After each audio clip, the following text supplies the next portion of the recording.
ഇനി നിങ്ങൾ ചോദിച്ചോളി. പിന്നെ ഉസ്താദ് ഇവിടെ പറഞ്ഞിട്ടുള്ളത് വീണ്ടും നേരത്തെ സനദില്ല എന്ന് പറഞ്ഞ സംഗതിയാണ് പറഞ്ഞിട്ടുള്ളത്. സനദില്ല ഞാൻ പറഞ്ഞിട്ടില്ല, കൊടുത്തിട്ടില്ല, അങ്ങനെ ഇല്ലാത്തത് പറയാം. യഖൂലുൽ ഇസ്നാദു മിൻ ദീൻ വലൗല ഇസ്നാദു ലഖാല മൻ ഷാ. സനത് വ്യക്തമാക്കൽ ദീനിൽപ്പെട്ടതാണ്. അതില്ലായിരുന്നുവെങ്കിൽ തോന്നിയവർ തോന്നിയത് പറയുമായിരുന്നു. അത് നിങ്ങൾ അർത്ഥം വെച്ച ശുദ്ധ കളവാണ്. ആയിക്കോട്ടെ ഉസ്താദ്, ശരിയായിട്ട് അർത്ഥം വെച്ച ഞാൻ ശരിയാർത്ഥം വെച്ചാൽ ലൗലൽ ഇസ്നാദു, ഇസ്നാദ് പറഞ്ഞിട്ടില്ലെങ്കിൽ എന്നല്ല അതിന്റെ അർത്ഥം. ലൗലൽ ഇസ്നാദു, ഇസ്നാദ് ഇല്ലെങ്കിൽ എന്നാണ്. ലഖാല മൻ ഷാ മാ ഷാ, അതാ അതിന്റെ അർത്ഥം. ഇസ്നാദ് ഇല്ലെങ്കിൽ എന്തു ചെയ്യും? തോന്നിയവർ തോന്നിയത് പറയും എന്നാണ്. ഇസ്നാദ് എല്ലാവരും പറയണം എന്നല്ല. അങ്ങനെയാണെങ്കിൽ നമ്മുടെ മിഷ്കാത്തിലുള്ള കിതാബ് മുഴുവനും ഇസ്നാദ് പറയുന്നുണ്ടോ, സനദ് പറയുന്നുണ്ടോ? നിങ്ങൾ റിയാദുസ് സ്വാലിഹീനിൽ സനദ് പറയുന്നുണ്ടോ? നിങ്ങൾ ഒരു കിതാബെങ്കിലും നോക്കണ്ടേ? നിങ്ങളെ കുറ്റപ്പെടുത്തല്ല, ഹദീസിന്റെ ഒരു കിതാബെങ്കിലും നോക്കണ്ടേ? അപ്പൊ സനദ് ഇല്ലെങ്കിൽ എന്നാണ് അതിന്റെ അർത്ഥം. ലൗലൽ ഇസ്നാദു എന്ന് പറഞ്ഞാൽ സനദ് പറഞ്ഞിട്ടില്ലെങ്കിൽ എന്നല്ല. അത് നിങ്ങളെ പോക്കറ്റ് നിർത്തതാണ്. ബിസ്മിൻ ചൊല്ലി അവിടെ തന്നെ നിങ്ങൾ വെക്കണം എന്നാണ് എനിക്ക് പറയാനുള്ളത്. ഇസ്നാദ് സനദ് ഇല്ലെങ്കിൽ, സനദ് ഇല്ലാത്ത ഒരു കാര്യം ഇമാം നബവി റഹിമഹുല്ല തന്റെ കിതാബിൽ പറയോ? ഇസ്ലാമിൽ ഇല്ലാത്ത ഒരു അനാചാരം, ഒരു കെട്ടുകഥ പറയുന്ന ആളാണോ ഇമാം നബവി? മഅദല്ലാഹ്. അപ്പൊ സനദ് മഹാൻ കളഞ്ഞു, പറഞ്ഞില്ല. ഇതല്ലാതെ അതിന് സനദ് ഇല്ല എന്ന് പറയാൻ എങ്ങനെ കഴിയും? അപ്പൊ അത് നിങ്ങളുടെ വകയാണ്, അത് ശരിയല്ല, അത് നിങ്ങൾ തിരുത്തന്നെ വേണം. ചോദിച്ചോളി, അടുത്ത ചോദ്യം. റെഡി ആയിട്ട് എങ്ങനെ പോവാ? ഓരോ അതുകൊണ്ട് ഇതാണ് ഒരു ചോദ്യം മറുപടി ആവുമ്പോ അതിന്റെ സുഖം എത്രയെന്നറിയോ? എല്ലാവർക്കും തിരിയും.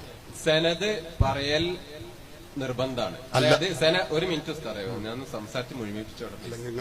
അല്ല, അങ്ങനല്ല. അതായത് സനദ് ഇമാം നവവി റഹ്മത്തുള്ളാഹി അലൈഹി കൊടുത്തിട്ടില്ല എങ്കിൽ വേറെ ആരെങ്കിലും അതിന് സനദ് കൊടുത്തിട്ടുണ്ടെങ്കിൽ ആ സനദ് ഒന്ന് ഉദ്ധരിച്ചാൽ മതി. കാരണം ഇതൊരു വിശ്വാസ കാര്യത്തിന് ഉപയോഗിക്കുന്ന പിന്നെ ഒരു കാര്യമാണല്ലോ ഈ വിഷയത്തിൽ. അപ്പോ വേറെ ഏതെങ്കിലും ഇമാമിങ്ങള് മുഹദ്ദിസീങ്ങള് അതിന് സനദ് എത്തിച്ചിട്ട് അത് പറഞ്ഞതല്ല, ഇമാനായി തന്നെ പറഞ്ഞു വേണമെന്നൊന്നുമില്ല. ഇനി ഞാന് ഇമാം നവവി മാത്രല്ല, ഈ സംഭവം പറഞ്ഞ ഇമാമുകളുടെ കിതാബുകളൊന്ന് പറയാം. അവരാരും ഇതൊരു കെട്ടുകഥയായി ശിർക്ക് പ്രചരിപ്പിക്കാൻ വേണ്ടി പറയോ?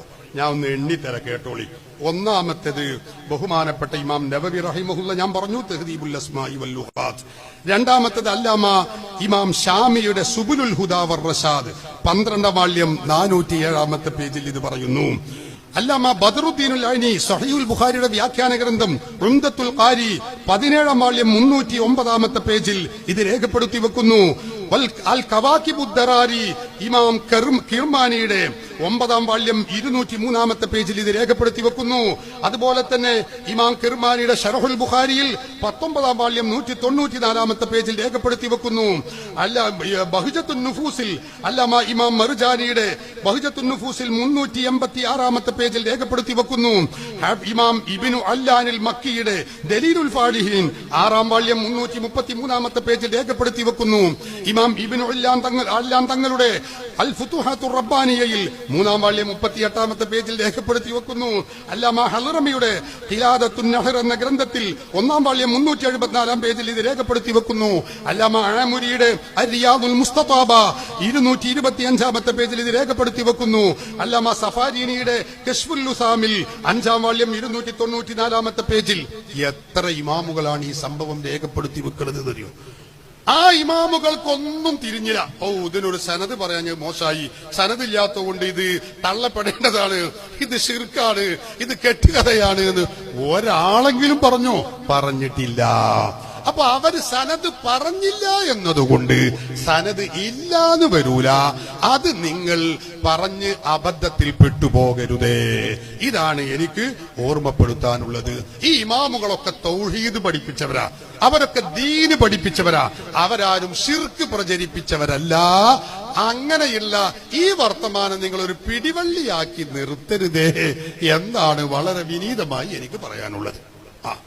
പ്രസക്തമായ ചോദ്യം ചോദിക്കും.